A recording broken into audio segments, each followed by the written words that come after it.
Hola a todos, bienvenidos a la séptima clase de la diplomatura en hipertrofia basada en evidencia nivel 2. Imagínate que te digo que podés generar hipertrofia comparable a la que produce un peso pesado usando solo apenas el 30% de tu RM. Yo sé que suena a marketing, pero no lo es. La restricción del flujo sanguíneo, o BFR, es una de las herramientas más estudiadas en los últimos 10 años por la ciencia del ejercicio. Lo que vas a ver en esta clase son los mecanismos reales por los cuales esta técnica funciona, los protocolos exactos validados por la literatura y también las poblaciones donde podrías usar el BFR como una marca diferencial.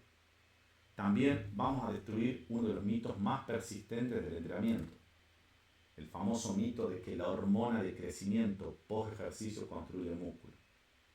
Imagínate esto, con el 30% del peso tu músculo crece igual que con el 80%, siempre y cuando utilices esta técnica.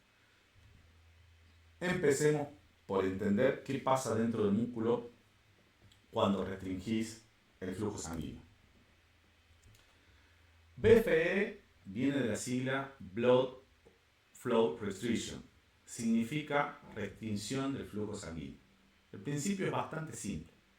Colocas una banda o un manguito en la parte proximal de la extremidad, lo suficientemente ajustado para restringir el retorno venoso, pero manteniendo el flujo arterial.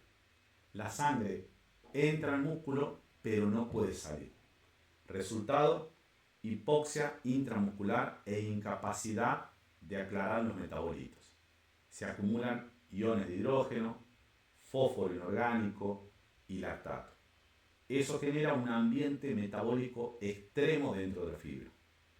Loeneke, en 2011, documentaron que esta acumulación metabólica es el estímulo primario de la respuesta hipertrófica del BFR. La clave aquí es la oclusión parcial. El flujo arterial entra, el flujo venoso no sale. Eso genera un ambiente metabólico que dispara la hipertrofia. Antes de ver los mecanismos, quiero hacer una aclaración con respecto a esto. Vamos a verlo al final, pero te doy un spoiler. No es para todo el mundo. Y no podés comprar y utilizar cualquier dispositivo.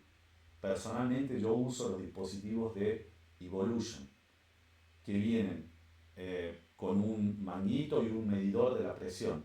Y además utilizo un dispositivo para medir la presión a la cual estoy generando, para sacarme todas las dudas antes de utilizarlo. Y un protocolo que se usa en atletas, yo particularmente, ya vamos a ver las tres poblaciones en las que puedo usarlo, pero yo lo uso en atletas en ocasiones muy puntuales y son personas que se la bancan, porque genera un efecto que puede llegar a ser perjudicial si no lo controlas.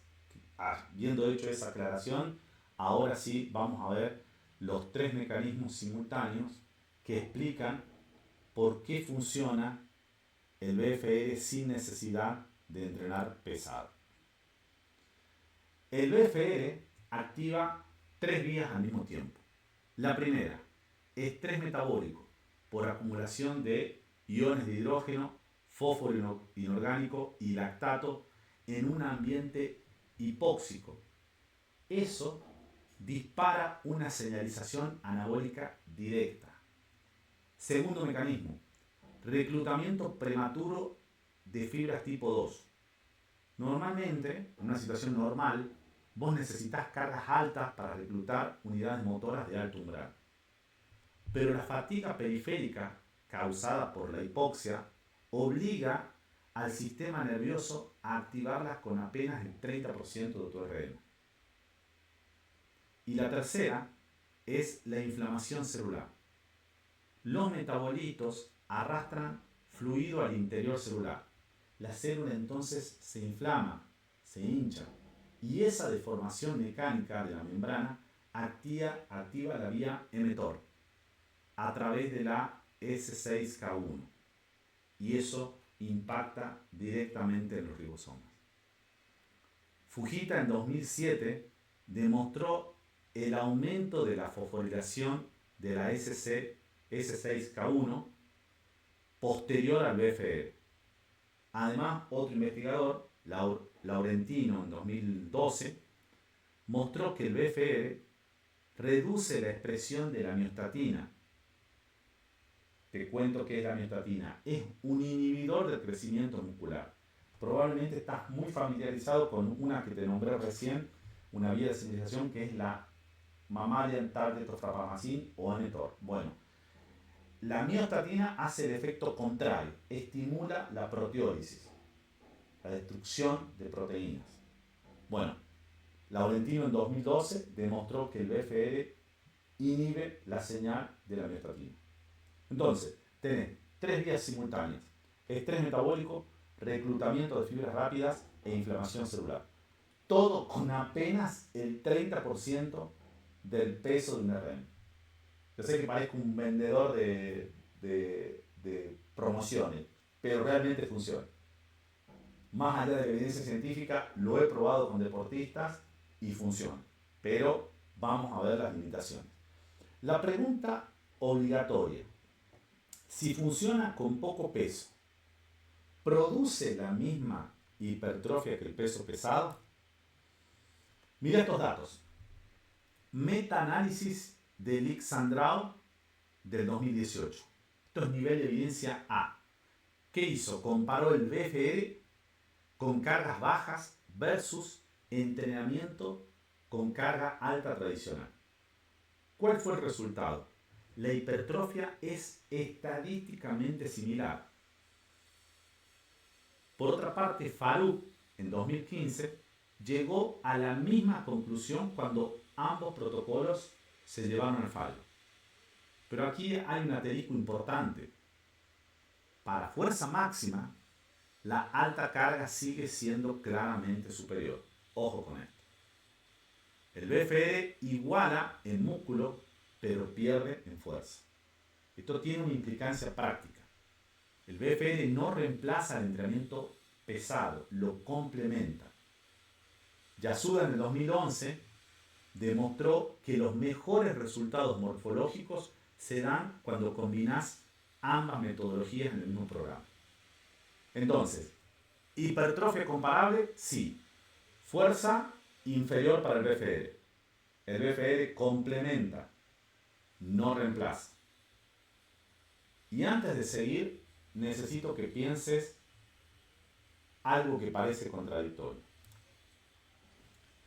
Si el BFR dispara la hormona de crecimiento más de 100 veces, ¿por qué eso no explica la hipertrofia que produce? No te voy a hacer pensar mucho, porque todavía no te mostré la evidencia.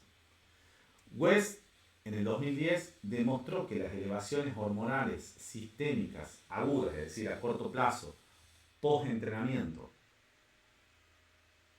no se correlaciona con la hipertrofia. Estos son, pon esta palabra en el glosario, epifenómenos. Ocurren junto con el estímulo, pero no son la causa. Vamos a desarmar este mito en detalle. Como te había mencionado antes, este es uno de los mitos más rentables del fitness: que la hormona de crecimiento post-ejercicio construye el músculo. Si recordás lo que vinimos viendo, vimos que el BFR dispara la hormona de crecimiento de forma dramática. Ese es un hecho documentado por Takarada en 2000. En el año 2000 se publicó ese trabajo. Pero la pregunta es si la hormona de crecimiento causa realmente la hipertrofia. Y acá viene la respuesta con nivel de evidencia A. Y es un categórico no. West en el 2010 lo demostró de forma experimental. Wackerhage en 2019 lo sintetizó de una forma, te diría, memorable. Las hormonas post-entrenamiento no predicen el músculo. Roberts en 2023 confirmó la misma conclusión. Entonces, la pregunta es, ¿qué es lo que sí causa la hipertrofia bajo la situación o bajo la metodología del BFR? Bueno, lo que vimos antes. El estrés metabólico local, el reclutamiento de fibras tipo 2 por fatiga periférica y la inflamación celular vía la activación del mTOR. Son mecanismos locales, no sistémicos. La hormona de crecimiento que dispara el BFR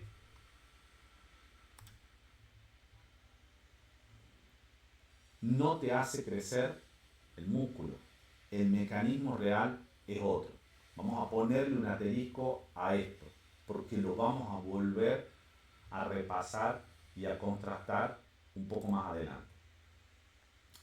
Ahora que sabes por qué funciona, vamos a la prescripción exacta.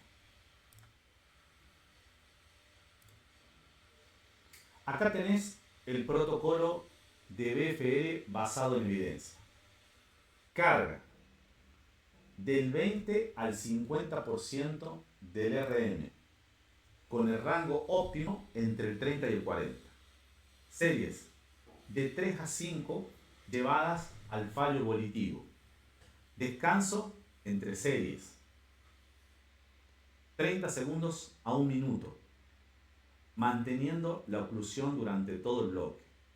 Tempo, 2 segundos concéntrico, 2 segundos excéntrico controlado. Frecuencia, 2 a 5 sesiones por semana, dependiendo de la integración con el programa principal. No tiene que generar interferencia. Presión, siempre parcial. Y acá te da un rango enorme. Después te lo voy a ajustar en función de mi experiencia práctica. Empírica pura, no evidencia. Y hay un límite crítico. El tiempo total de la oclusión no debe superar los 10 a 15 minutos por sesión. Esto es muy importante. Muy importante. También te voy a dar mi opinión empírica. Estos parámetros están respaldados y ambos respaldos son de nivel B. Acordate, oclusión parcial, 30 al 40% del RM, máximo 15 minutos. Ahora sí voy con datos empíricos. Todas las oportunidades en las que lo usé, nunca superé una presión de 160 milímetros de mercurio. Por encima de eso siempre generaba un malestar extremo en el deportista. Donde sí lo usé, más allá de que ahora vamos a ver las 3 poblaciones, lo usé en deportistas que no podían soportar por distintas circunstancias cargas altas en ese momento, ya sea que estuviéramos compitiendo y estábamos haciendo un bloque de hipertrofia para evitar la pérdida de masa muscular durante periodos competitivos largos. Deportistas que venían de una lesión, en esos casos lo usé. Cuando intentamos con ensayo y error extender la oclusión por encima de ese número que dice ahí 15 minutos, los resultados fueron negativos, no en la hipertrofia, en la percepción del sujeto. La pasaban muy mal. Y acá es donde viene una diferencia fundamental. Hay sujetos que tienen una tolerancia al BFR muy superior a otros. Entrenando simultáneamente con estos dispositivos BFR, 2 deportistas distintos, notaba que uno tenía una tolerancia que podía fácilmente superar esos 15 minutos y estar hasta 40, 50 minutos en BFR sin problema, mientras que el otro, llegando a los 15, sentía que se iba a desmayar. Entonces hay que tener mucho cuidado con eso. Es ensayo y error permanente y con la supervisión permanente y cuidadosa del entrenador. No es un método para utilizar con cualquiera. Más allá de lo que diga la evidencia, te estoy aportando ahora la experiencia empírica, que por ahí en las otras clases no hice mucho énfasis en eso, porque hay más evidencia y la verdad que la mayoría de las veces que lo he aplicado bajo esa evidencia y no contrastaba tanto.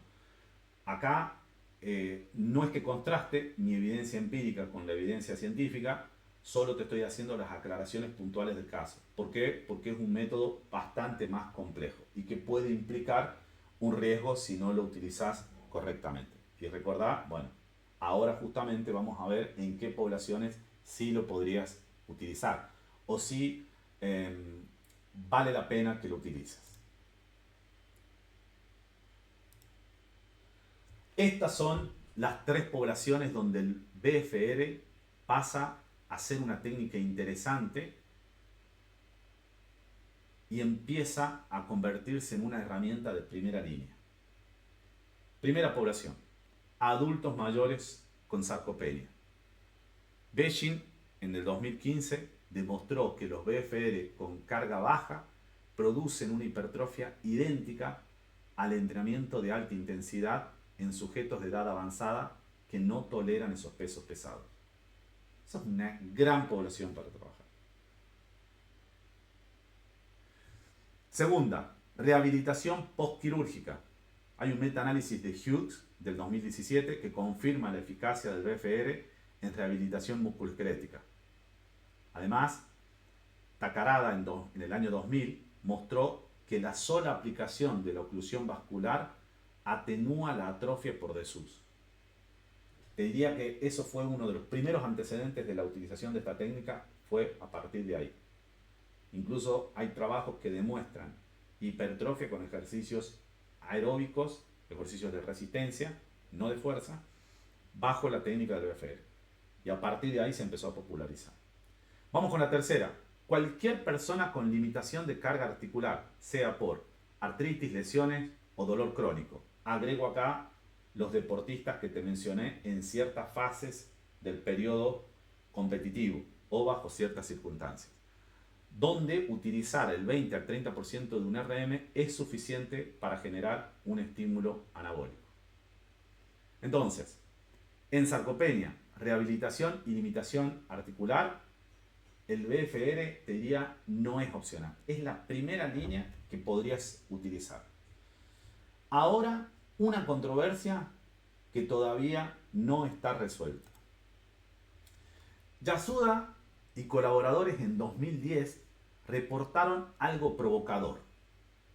Usar BFR en los brazos durante un press de banca potenció la hipertrofia del pectoral, un músculo que no estaba incluido dentro de esa oclusión. Esto sugeriría un efecto cruzado, una transferencia sistémica del estímulo del BFR. Pero Ampomá, en 2019, evaluaron específicamente el cross-transfer y concluyeron que no existe esta transferencia cruzada significativa de hipertrofia ni de fuerza. La evidencia acá es mixta y ambos estudios son de nivel C, con muestras pequeñas. ¿Cuál sería la conclusión operativa de todo esto? No asumas que el BFR en una extremidad va a hipertrofiar músculos distantes. Si querés hipertrofiar pectoral, hay que entrenarlo directamente. La mejor estrategia sigue siendo combinar BFR con alta carga en el mismo programa, como ya mostró Yasuda en 2011. No hay evidencia del cross-transfer. El BFR funciona donde lo aplicás y no a distancia. Ahora, antes de la receta final, necesito que resuelvas un caso clínico. Tu paciente, post lesión, no puede cargar más del 20% del RM. ¿Usarías BFR? ¿A qué presión lo harías y con qué protocolo? ¿Pensaste? La respuesta está ahí. Bueno, vamos con la respuesta. Claro que lo utilizarías. Una presión parcial. Ya hablamos de esa presión. La carga debería ser entre el 20 y el 30% de un RM. Tendrías que hacer entre 3 a 5 series al fallo volitivo. 30 segundos de descanso, manteniendo la oclusión. Máxima duración de la oclusión de 10 a 15 minutos. Esto está respaldado por Hughes y colaboradores, con nivel de evidencia A en rehabilitación musculoesquelética. Ahora sí, vamos con el protocolo de BFR completo y listo para llevar al gimnasio mañana mismo. Esto es lo que me encanta dar, la receta. Ya hablamos por qué me encanta darte, porque es un punto de partida. Vos después generás algo mucho mejor de lo que te estoy dando ahora, pero necesitas ese punto de partida. De cada clase quiero que te lleves la receta. Tu protocolo de BFR tiene 3 componentes. Primero, checklist de BFR. Verificar que no haya antecedentes trombóticos, hipertensión, enfermedad vascular periférica ni heridas abiertas en la zona de oclusión. Como dirás, Víctor, hay que ser muy pelotudo para... Bueno, te cumplo con... Por algo las publicaciones mencionan esto. Porque alguno debe haber puesto eso en una situación de herida abierta. Si hay alguna de estas condiciones, no podés usar el BFR. Segundo, protocolo estándar. Carga del 30 al 40% del RM. Presión parcial. Ya vimos los valores. Estimando un 50 a un 80% de la presión arterial de oclusión. Serie 4 al fallo volitivo. Descanso 30 segundos manteniendo la oclusión activa. Tempo 2-2 controlado. Duración máxima de la oclusión 10 a 15 minutos por sesión. Tercero, integración semanal. Ubicar el BFR como un complemento post-entrenamiento pesado o en una sesión dedicada de descarga articular. Cuando las articulaciones vienen muy cargadas, pones una sesión de esto. Registrar el ejercicio, la carga, las repeticiones por serie y la presión usada. Y aquí hay un componente muy importante, que es el RPE, la percepción del esfuerzo que estás sintiendo tu cliente en ese momento. Es lo que te conté antes, mismo deportista, distinto deportista, mismo protocolo, mismos dispositivos, BFR, hasta en la misma sesión. Uno sentía que se moría y el otro no. Entonces el RPE es un valor muy importante que tenés que registrar, sobre todo cuando utilizás este tipo de métodos. Vuelvo a insistir con esto, el BFR es un bisturí, no una motosierra. Usalo con la precisión que se requiere. Y para cerrar, vamos a analizar 5 errores muy comunes que arruinan todo el protocolo. Vamos con los errores.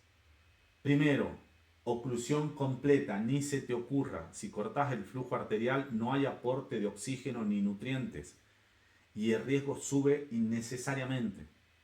Segundo, usar cargas mayores al 50% del RM es innecesario. Con el 30 al 40% el estímulo hipertrófico es suficiente. Cargar más no suma nada y aumenta parte la demanda articular.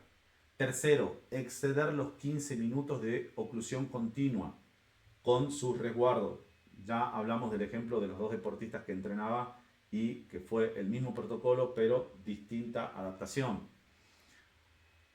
Cuarto, esperar resultados de fuerza máxima. El BFR iguala en hipertrofia, pero no en fuerza. Si necesitas fuerza, tenés que entrenar con cargas altas. Quinto, ignorar contraindicaciones. El checklist que acabamos de ver. El BFR no es decorativo.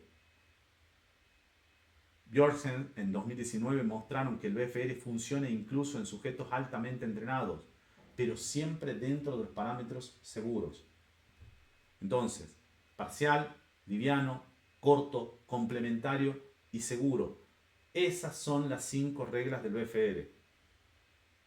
Teniendo esto claro, te cuento lo que vamos a ver en la próxima clase.